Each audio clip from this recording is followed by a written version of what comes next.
Do, do, do, do, Do, do, do, do, do, do, do, do, do, do, do, do, do. It's Cardstock. Stock. Excellent. A good rendition of the Cardstock theme tune there. Best yet, I think. For Welcome to professional Cardstock. facilitators, you've got awful icebreakers You're with all. you're letting the cat out of the bag, Nicholas. Today on Cardstock, we're saying hello to Gabby Morris. Hello, Gabby. Hello, hi. And Gabby is going to talk to us about grounded wisdom. I will just hand over to you, Gabby, and you can tell us who you are and what grounded wisdom is. Yep, sure. So yeah, I'm Gabby Morris. I'm a designer and futurist, and I'm based in Scotland. And I have designed Grounded Wisdom, which is a soil-based tarot deck that sort of connects to regenerative design. So lots of my practice is around sort of regenerative design, regenerative futures. And I wanted to create something that was a card deck. I really love using card decks in my own process. But I'm also a massive soil nerd. And so I decided to create something that connected to the soil. So every card in the pack sits along, sits is from the archetypes of a tarot deck, but they are all related to soil in some way. And there's a soil related question and provocation for designers. There's a regenerative design question. And then there's the same sort of tarot meaning. So you could use them in three different ways. You could use them as a tarot reader. You could use them as a designer that wants to sort of think regeneratively, or you could use them to just really consider the environment and the more than human. And every card has a sort of point at which, as a designer or a facilitator, that you might use them in a process. So at the beginning or during a project or at the end, or thinking actually about the end of life of something that you're creating or the end of a workshop or something. So yeah, that's what I've created. Amazing. Can you show us some? Yeah, I can actually. It's going to be really analog because I've got a pack here. I It's can show you card. images. This is Cardstock. It's all really analog. Yes, it's That's We're true. here for the analog. We're online for the analog. yeah, absolutely. Hang on, I'm gonna have to unblur my background, otherwise you'll get a weird sort of blurred version. I'm just going to switch my light on as well, just as the sun goes down. So this is at the moment I have the Major Arcana, which is the first sort of start of the deck. So this is the Lone card. Can you see that? Oh yeah. Yeah. This one I got like this is the pH scale. Yeah. The pollinators. Could you tell us which these are aligned Oh yeah, to within the Arcana, the pH scale? Where's that in your? yeah. So the pH scale is the hang on, I'm gonna have to look this up. This is not great, is it? But I'm gonna have to get my little book out, Do which also comes in the deck. And have a look for it. just while Gabby's looking things up and Justice. and Sorry. and seem to be nervous, can just we well, first of all, just enjoy that moment whereby Gabby thinks she's in front of a set of professionals at home being incredibly serious. But then actually remind her, with all due respect to the other participants as well, this is just cardstock. Like you're all really clever and important, and also like the stuff people discuss. So, Gabby, don't worry, relax. And already just had a quick look at your website and got a reading that was really interesting. So, Okay, Oh, great. I'm gonna do that. So yeah, so pH scale is justice. I mean, I should have known that really, but makes sense. The seed card is the fool. We've got the lovers card, which is the pollinators. You can just about see. Sorry, my Yep. light is. Yeah, you can just about see them. Pollinators. Nice. Um, well, we've got the fallow field. So yeah, so there's a lot, yeah, whole range of them. And this is the first part of the deck. So this is only the first 22 cards. And then there's also the minor arcana, which I'm currently making. And that's 56 cards. So that's the second part of a tarot deck.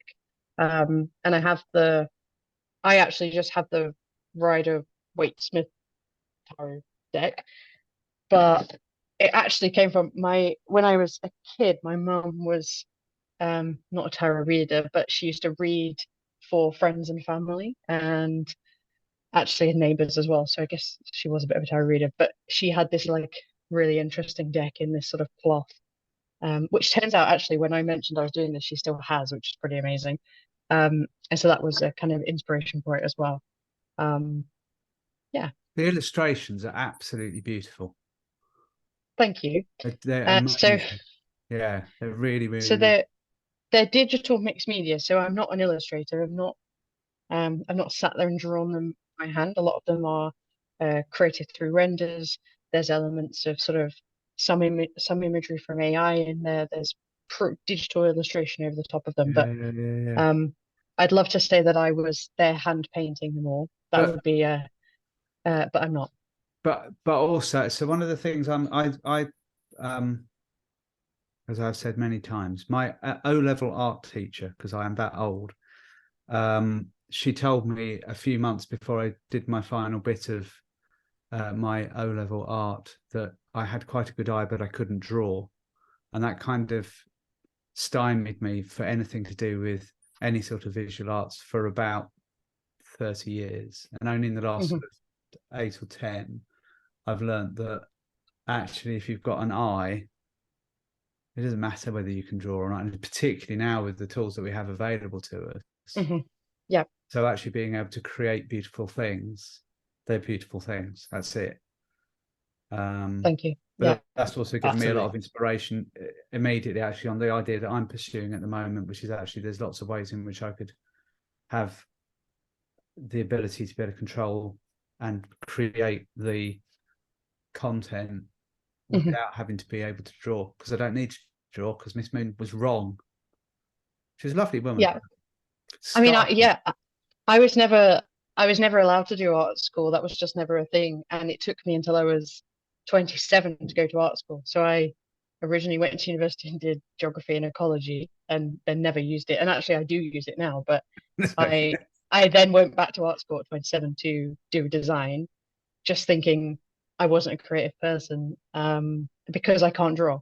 And actually I can draw. Over the 4 years of being at design school, I learned to draw to a point that I think we actually, need to be able to draw as designers, but I'm not an artist. Yeah. But yeah, one of my lecturers at design, in design said, you can teach people, but you can't give them an eye. And if you've got an eye for something, you can teach everything else around it. And I think, if only someone had said that when I was 16, I may have been, doing different things. Not that I regret any of it, but I also think it's really important that we allow people to kind of express themselves in different ways, and not, if you can't draw, you can't be an artist or a designer or a creative person even. Yeah. So well off piece there, but just to dig into the... Is that a pun? Hey, very good. I'm all puns all the way around. As I said to Helen earlier, I told a really bad pun earlier on, and Helen, and I was like, "This is comedy gold," because it's comedy glod. I'm just comedy glod. Where was I going? So, talk to me about the sort of the AI processes in getting this imagery together, and back to this point about having an eye for it. It's almost like because I didn't know that until you said that, and so having looked at them, they all feel aligned. They're all of a style and so on. So actually, within that process, do you find you can take things which start off fairly far away and then wrangle them into the style where they sit together? Yeah, for sure. And it's a long process. So I think one of the things about maybe one of the discussions around AI generation is that, if you want to just create something that AI will give you, then you can do it in 10 minutes. But actually, if you want to create, I'm looking at 78 cards that all have to have a feel, they can't all just be completely random, then it takes a lot of work. And so my my own feeling about them, I really love illustration that looks like 20th century posters, and particularly the sort of farming posters of that era. Yeah. And sort of yeah, there's a great one. I can't remember who did it, but it's like a set of worms and a bird feeding. You know, it's just all that sort of imagery that I absolutely love. And so for me, it was really important that they had that feel to them. So really, that's a kind of a training of something to get that sort of style. And then obviously there's other things that you can do in Photoshop and digital render and stuff like that to kind of mimic, like the cards have a sort of softness to them. So 20th century farming posters often, because they were printed in such a way, they have, you know, they don't feel like really sharp. And so I didn't want these cards to be like, bam, this is a really sharp color. It's got a quite softness to them, and you know that's the same on all of them. And I think that also helps to sort of bring them together. But there's a lot you can do, but it does take time to sort of train it to actually get what you want from certain things, and to have little sketches about, okay, well, this is the kind of thing that I want. And you could, you know, there are tools out there like Leonardo AI and stuff that you can actually sketch stuff, and then it will generate kind of something that you're looking for. But it's not, I think a lot of the conversation is like, almost if you use AI, then you're just getting something instantly. But I think you can't, if you want to actually, it is a craft, like you are crafting something. And yeah, some people don't like that, and some people I think are finding how you can sort of still use your own imagination and your own way of thinking about things to craft something. And I think that's really important for me, that they looked not just like someone else could have made them. There's a really nice parallel between the subject matter and AI, I think, in that the patterns that moss makes or grass makes are kind of like a natural algorithm anyway. They're not planned. They're kind of following some rules and basic processes. So maybe the process is more like gardening. Yeah, that's really nice. I think it fits. It's very appropriate. Yeah. And I think as well, one of the things that it has helped with is sort of, we might have an idea of what a microbe might look like, but it's been quite interesting for me to sort of think about, okay, well, what are the images that are created from that? Because my visualization of a microbe is one thought process of how it might look, but also, you know, being inspired by other images, I think is quite interesting as well. Was there a set color palette that you used in terms of being able to get that look as well? Yeah, so all the it's quite sort of blue, and as you can imagine, like blues, browns, oranges. It sort of all fits within those kind of color palettes. And yeah, particularly that kind of, I think the softness, I think is a really interesting part of it, because it really does pull them together. Like when you look at them, they've got that sort of softness to them, but there's a lot of blues and browns in them. Yeah. And then those really nice pops of orange, which obviously you get from like the worm. And but then you also get in. Was that something you I love the way that Richard is comparing it to gardening. Is that something you tended through your prompts, or is that something you did when you maybe brought it into Photoshop afterwards? In like, you were, oh, I'm looking for a certain thing. Am I nudging some of them? Am I getting that softness through Photoshop or something? Yeah, so the softness and stuff really comes through the Photoshop, and so does, you know, some of the textural elements. So in those kind of 20th century stuff, because of the way that they may have printed, you know, they would have used a different printing process to a digital process. There's a lot more texture in that. So actually getting those textures and things through digital illustration and Photoshop is part of it as well, I think, because it sort of brings it to life. And there's lots of people now who illustrate in that way who I'm really interested in. In terms of the sort of coloring and stuff, some of that is from the prompting. So you can prompt using colors, you can get sort of color palettes, but also it's about, you know, playing with the balances and stuff to get a sort of a color that fits, so that you don't end up with one that's like really in your face compared to all of the others. So yeah, it's each one I think is kind of each one you start to get a set. So I started off with the seed one, which I was the first one I drew.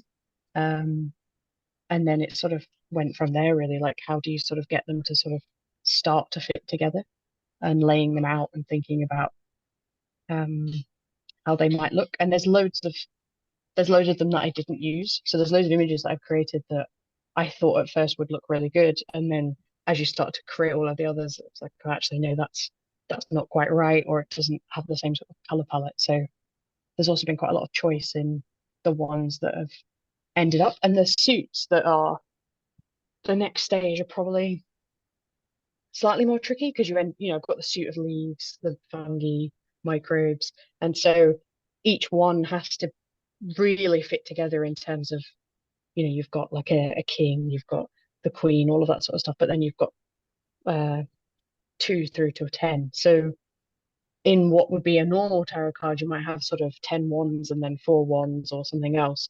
And so it's like trying to work out how that might fit when it's microbes. How does that look? And is it that there's just 10 microbes on there, or is it more subtle? So I'm sort of going through that process at the moment. And those suits are fitting together very differently. So I think that's going to be quite nice as well. So even inside each of the cards, there is so much opportunity for imparting information. So even without the kind of like juxtaposition of putting cards next to each other, you're playing with the levels of like, how much am I communicating here about microbes and what they do in their own right? But then you start stacking them together so that people get a sense of the relationships as well. I don't know if I know what you mean actually. Okay. Can you? Yeah, can I ask it in a non-John way? That's usually what that means. Do you mean how you would use them or how they look? Well, I guess I'm getting more into the use. So if I pick these up without reading anything, so they're beautiful, but and they'll communicate. I'll have a kind of a surface sense of what they are, but then to dive into the details of sort of like you're talking about how many microbes you have or whatever else, to understand the detail on each card, you could stack scientific essays underneath each of them, in a way, because there's so much detail you could go into that helps people understand the relationships in a way. So that depth of information, I guess I'm asking is, well, how do you make that on the surface or buried underneath? More puns, Matt. On the surface or buried underneath each card? Like, to what extent are you playing with those ideas?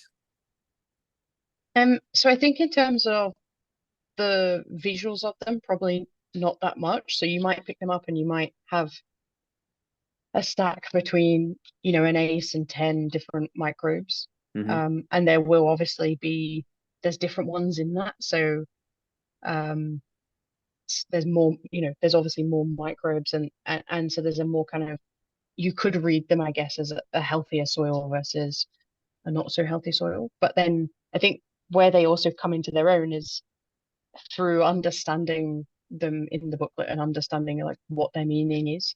And there's quite a lot about the connection to the soil. So the meanings of them have slightly changed from normal tarot meanings to think about soil and environment. So you're starting to, I guess, learn a bit about that process, and then each one has a sort of description and then a provocation about them. So I guess, you start to understand more about the soil, I would hope, by picking them up. And I think particularly the major Kana, which is the 22 cards I've got in front of me, I think when you look at those, you probably have more of a kind of feeling about them because they're very distinct cards that have meaning. And they might have different meanings to different people. So you might, someone might look at something like, I don't know, soil erosion and feel something very different to maybe what the card meaning is that I've written. And and equally the seed.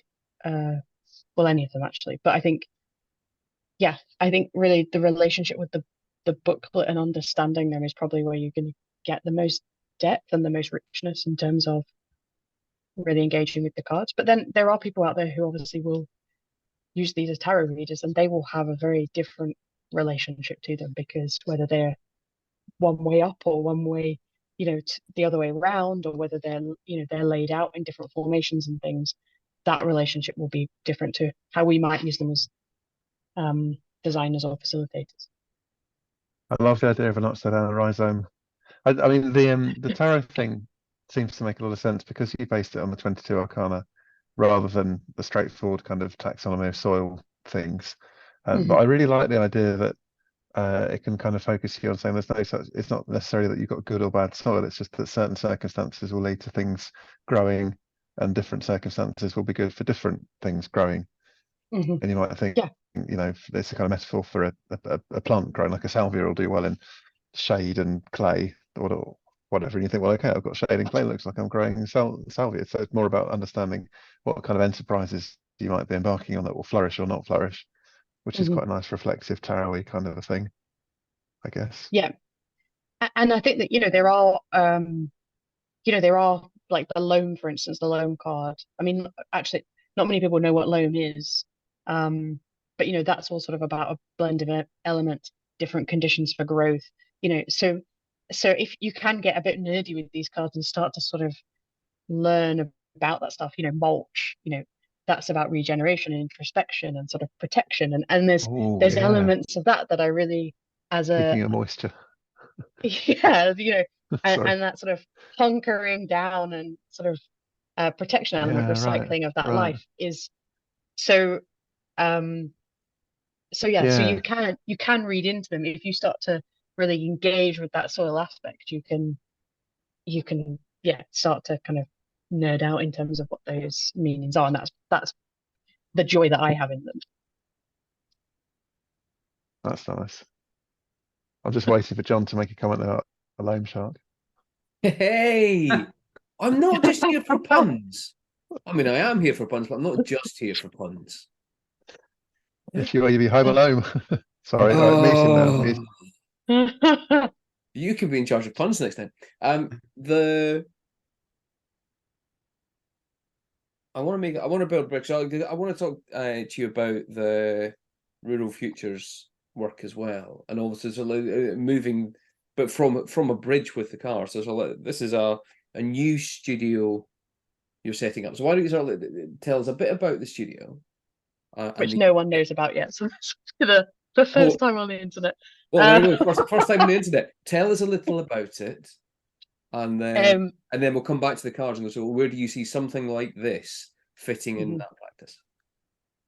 Yeah. So Feeldwork Futures, which is what the studio is called, I'm setting up with 2 other collaborators and people that I already do projects with, but we sort of decided that actually there's actually a space for this other than just our kind of work. So we're looking at rural futures from anything from sort of farming and food systems, biodiversity loss, heritage, community, society in rural locations, thinking about the more than human natural capital, particularly here in Scotland, and how we deal with that. And we're doing a project at the moment,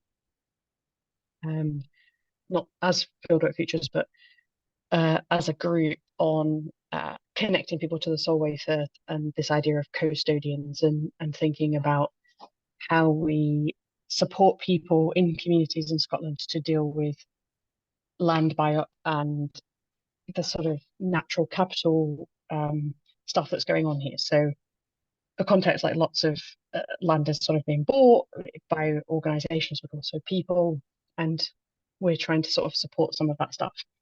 So Fieldwork is really just focused on what the future of the rural looks like. So using our skills as designers to think about, actually, we talk a lot about urban futures. We talk a lot about the sort of what living in cities might look like, but we don't have as many conversations about what the rural might look like. We all live in rural locations in Scotland, and we're sort of aiming to do that through imagination and immersion. So as two sort of methodologies. So not just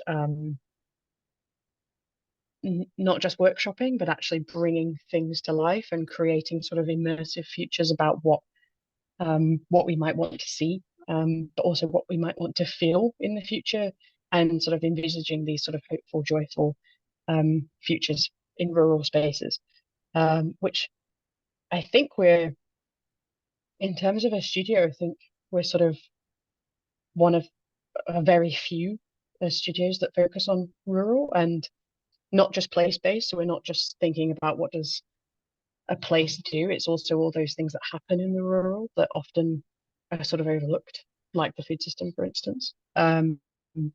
So yeah, so that's kind of where we're at, and we've not really launched it properly yet. So we're in the process of doing that.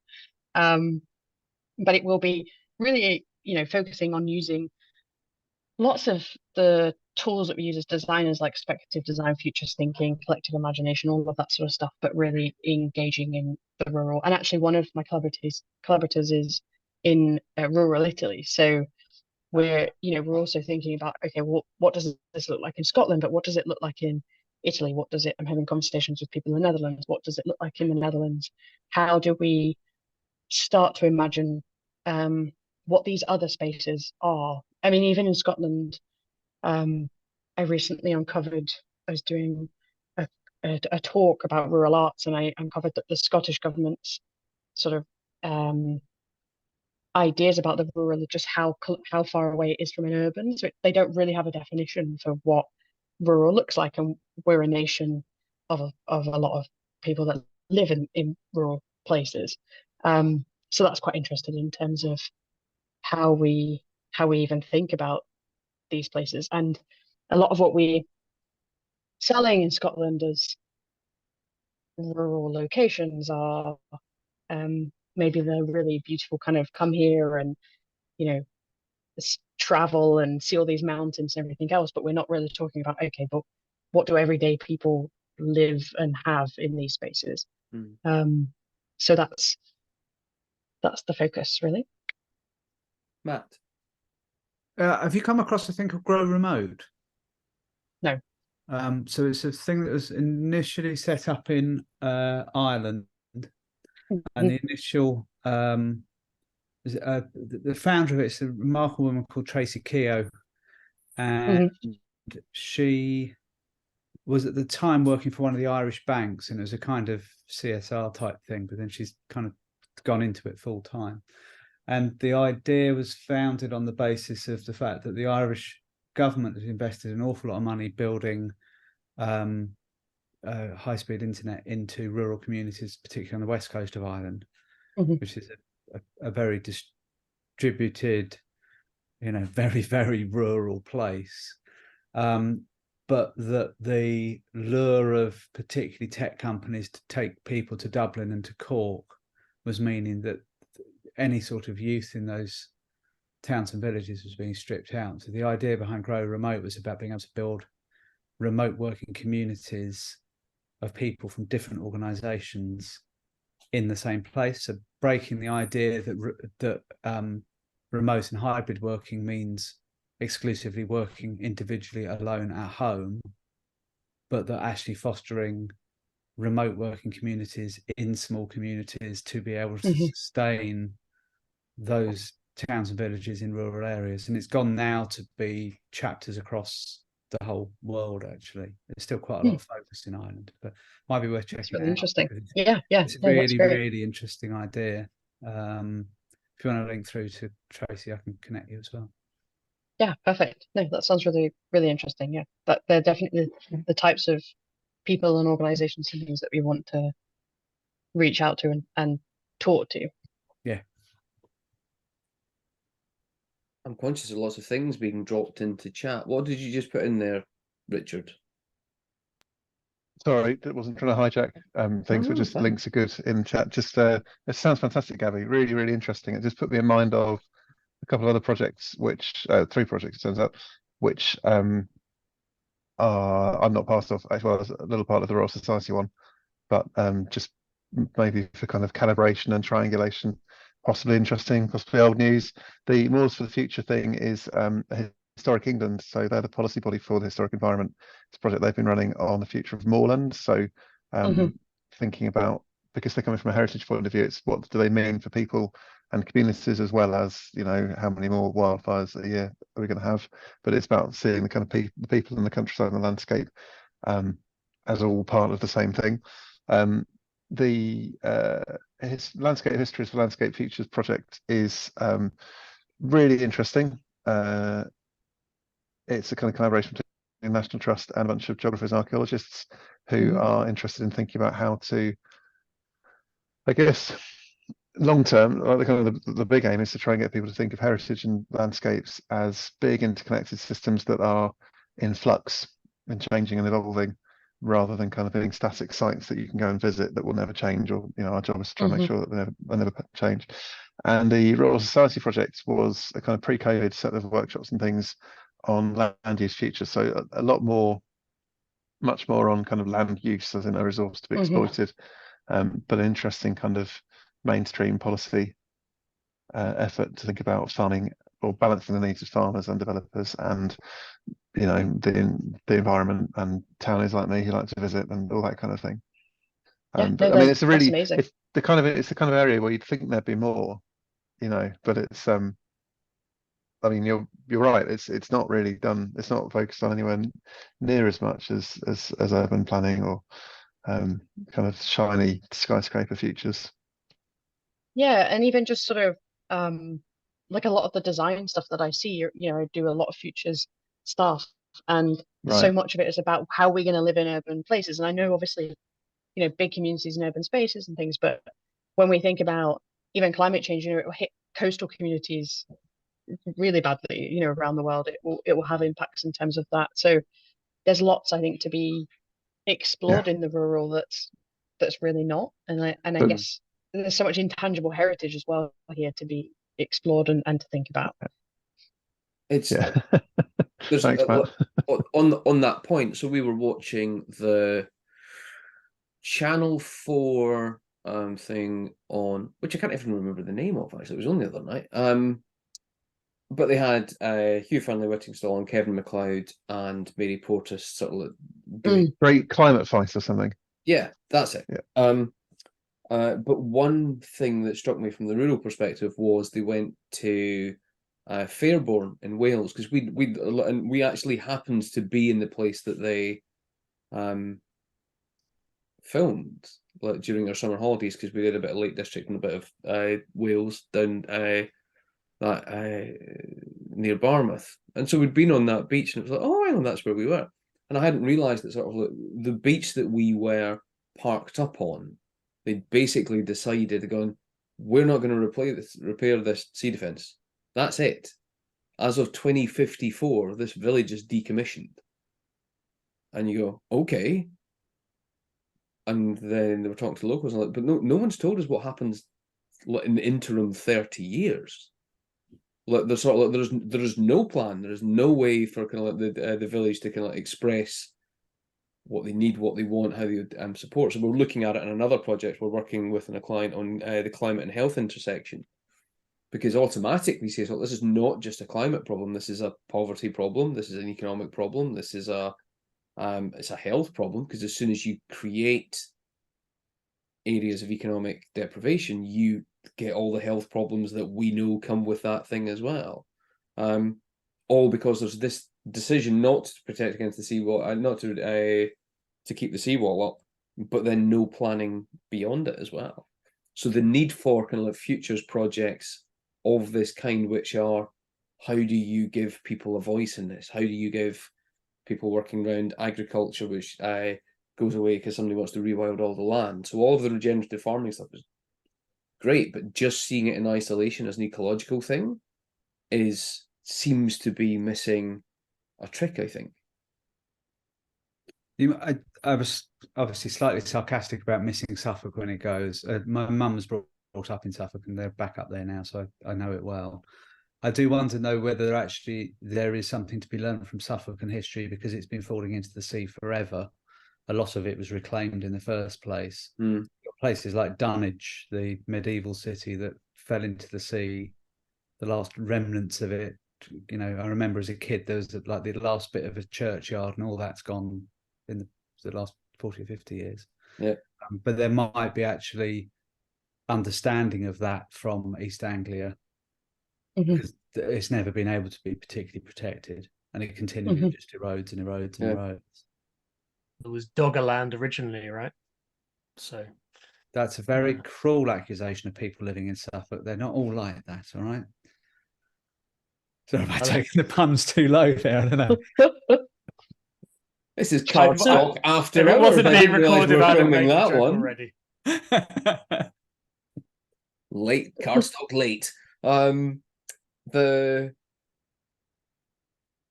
interestingly though, so to this point, sort of like you go, bits of Britain have been falling into the sea for a long time. Yes, but we are kind of like living with the context of an economic system that is not that old. So it's not as kind of like as old as, certainly not as old as Doggerland and not as old as other things and so on. So this then brings into that kind of question of, so the house price thing came up in the Channel 4 thing about Fairborn. It's like, we've told everyone to buy houses and that houses are valuable, and that sort of like the price of that's your new pension, sort of like just the price will keep going up and up and up until we decide that that bit of land is no longer viable. To Alistair Parvin's point, the value's in the land, it's not in the house. And if the government say, well, we're just going to let the land go, well, there's no value there. So suddenly you trap people in areas in that way because of the economic system that we continue to perpetuate.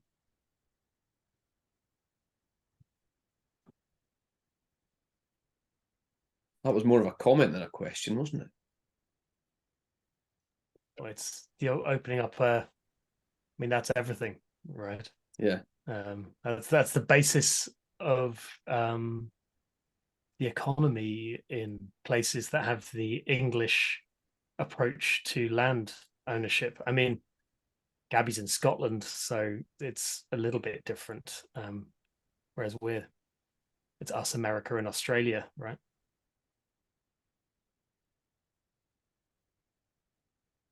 So I'm gonna bring us back into cards, because so imagining the Grounded Wisdom card deck in this future practice. How can you imagine yourself using it? What would you love to do with it? Who would you like to play with it with? What sort of things would you like to explore? So I think it's not something I've massively considered yet, but I think really using it as a facilitation to think about, I guess, the environment and our relationship to the more than human. So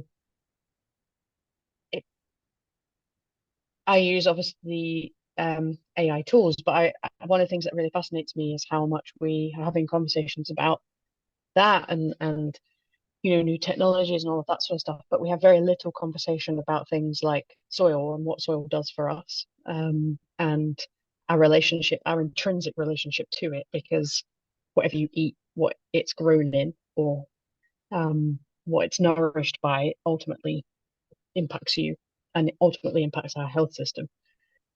So I think for me, it's that kind of using this, and I think games and cards and things like that are great tools for those kind of conversations about, complex topics that actually this kind of makes it easier to maybe think about. It's a good way to provoke people to think about the environment, to think about the soil, to think about the things that take place in rural places, and even to think about, I guess, like how we engage in the more than human. So I'm quite fascinated in how we do that, and do that in a way that isn't just maybe projecting our own thoughts, but how we sort of break down that kind of relationship to the more than human. I think it could be facilitated even outside. Like, could we actually create a way to do workshops with these cards outside, or with soil, or on land, or in landscapes, and really sort of think about them and think about the questions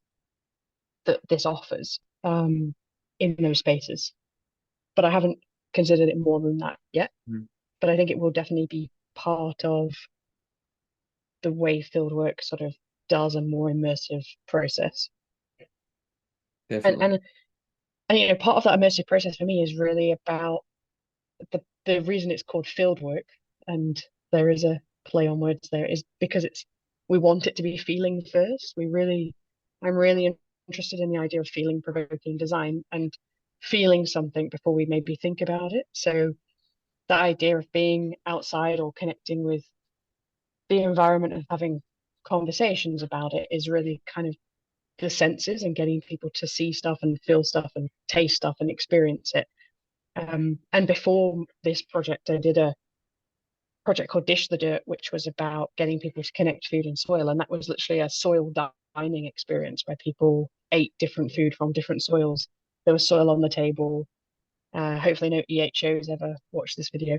And you know, people really touched soil. They smelt it. They ate that food. They engaged with it. There were sounds from farmers that the soil came from, and that was quite powerful. You know, we even had soil scientists who came to it during the World Congress of Soil Science in Glasgow, who said, you know, this is my study. This is my life's work, and I never consider food and soil. And so it's that kind of thing about if you get people to, if I stood and talked a PowerPoint or did a workshop on that, it wouldn't have the same impact as sitting there and eating alongside microbes. And so I think with the cards, it's sort of thinking about how that kind of sensory immersive thing can be utilized as well. But that's just, yeah, that's in the process of my thing. I'm just trying to get through this Kickstarter, you know. just trying to answer all the comments. Yeah, your job is now answering Kickstarter comments. That's you for yeah, that's Kickstarter admin is the new title. Yeah. Matt, then Richard, then Chris.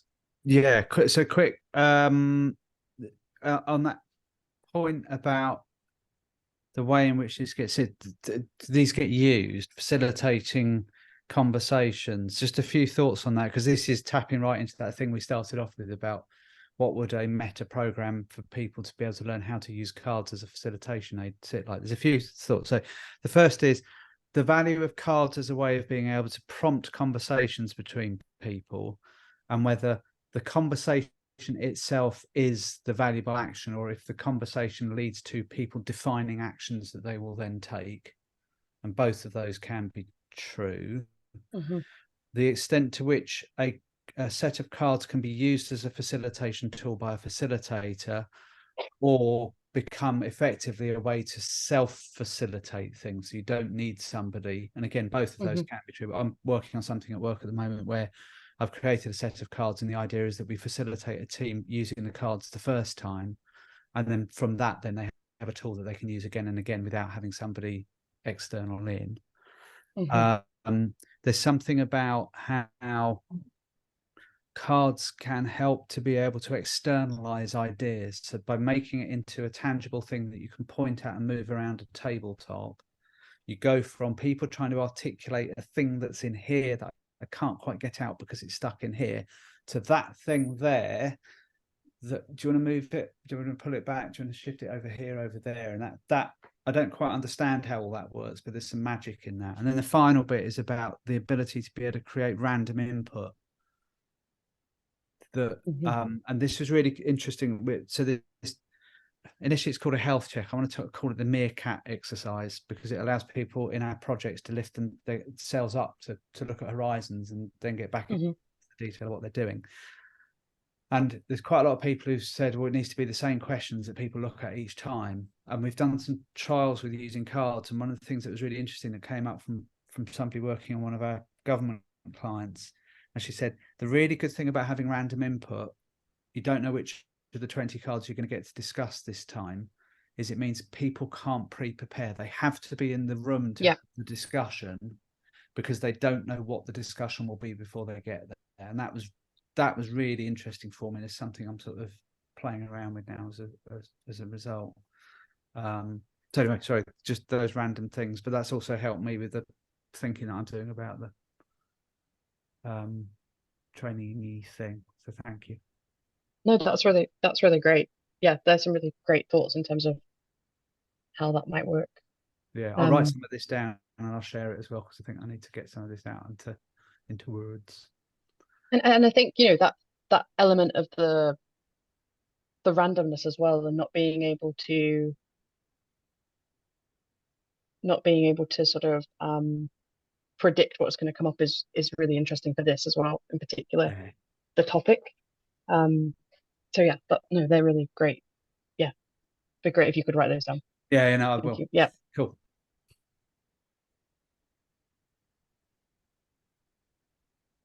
Richard or I think Richard was first there. You're muted. You're on mute, Richard. It's once a day, has to happen once a day. We had almost a whole sorry, cardstock thank you. without it happening. Maybe you just made me think about the follow-on card deck. So looking at geology rather than soil types, maybe, and you could deal out a kind of a random coastline and have some kind of turn-based erosion, which is a Seamus Steele of the Forbidden Island board game for anyone with kids who plays Forbidden Island board game, which is a weird. So it's got tiles. Each location has a painted side and then a kind of an underwater side, and depending on events at various points, some of the tiles will be flipped over and you're kind of splashing about in the water, and then they'll be removed because they're flooded, and it weirdly creates a proper sense of jeopardy because that process starts before the game even begins. So you're sort of seeing this change over time. But anyway, it'd be interesting to see the sand and the chalk go fast and the granite take 6 goes to erode as opposed to one or something like that. Well worth waiting for anyway. Just to build on that before we come to Chris, so you've gone down into a geological level. I was thinking as well, you could also come up a level, but into edgelands. So into those bits where towns and cities begin to meet the rural, and just have, because basically because I'm an edgeland kid. I grew up on the edge of Hamilton. I live on the edge of Haywards Heath. It's kind of like sort of like the bits where the rural bumps into the kind of the outcrops of tunes. That again sort of generate an interesting kind of like complementary set of kind of like ideas and think and go, like, how do you start bridging these worlds a little more? Yeah, that's really great. Chris, you were going to come in. Yeah, there was. I'm trying to remember what the first question was, but the thing I'm now, after what Richard said, I've now got in my mind is, Gabby, I see on your website mention of solar punk. And I'm basically thinking you could now have an array of tarot decks that go up and down in Richard's direction, John's direction. I mean, I know you've just got one Kickstarter to do first, but you could start treating it like Magic the Gathering, where you assemble a solar punk hand of, I've got this soil, I've got this geology, I've got this remaining technology, and here's how I managed to survive. I had another question, but I've forgotten it. I love that. That's great. That might have to be the next one. That's awesome. We have 2 minutes to go before the end of Cardstock, and we are going to have to sort of like exit on the kind of Cardstock theme music as is tradition as well. Any final thoughts, observations, reflections from anyone?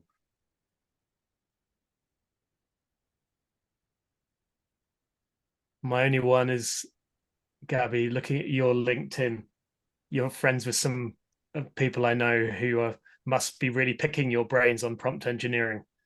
And I've just remembered my other point, which was I'd love to hear how a Zoom would go where you weren't with a bunch of people like us who might be more comfortable with generative AI. If you're with a bunch of permaculture designers who don't care about generative AI and spend a whole hour talking about soil, I want to hear how that goes. Yeah, no, I think there'll hopefully be that chance. I think this is the interesting thing about this deck, I think, is that it does sort of relate to a lot of people, and actually I think there'll be a lot of just tarot readers who suddenly are just way more comfortable thinking about soil, and that's great in itself as well. You know, there's people who have backed this Kickstarter who are just really into tarot reading, and actually some of the comments I've had is can actually really see how this connects to the soil, and so that's a really great thing as well. Really, yeah. That's but beautiful. yeah, thank you for everyone's enthusiasm in this, because it's kind of a mad thing. Just Nick Kellett, so was in an airport, and he's put in the chat. He will back you up on the tarot thing. I think Nick's discovery. He's made an app called Deckable for putting all the card decks in the world online in a little app, so you can carry them with you wherever you go. But I think wow, I'll speak for Nick in the sense that I think I always get the impression he was surprised at just like how big tarot was. And I am continually surprised, and sort of that you find it in lots and lots of different places as well. So I think that is totally a thing.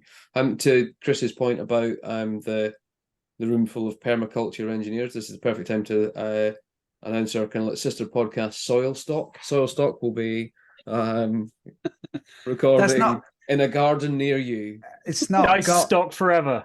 No, but it's not got the pun. You've got to come up with something, because the whole point of Cardstock was the pun. There's got to be a pun involving something that would be related to some sort of festival or gathering and to soil, but I don't know what it is yet. Yeah, well, there you go. There's a task for next time. I think we shall say, firstly, thank you so much to Gabby. That's been fascinating, brilliant, awesome. Thanks for coming along.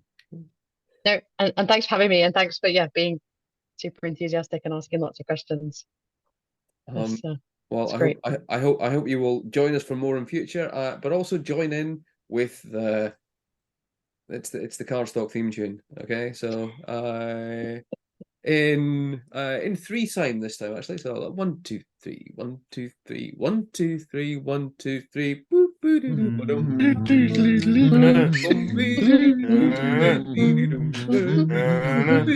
doo.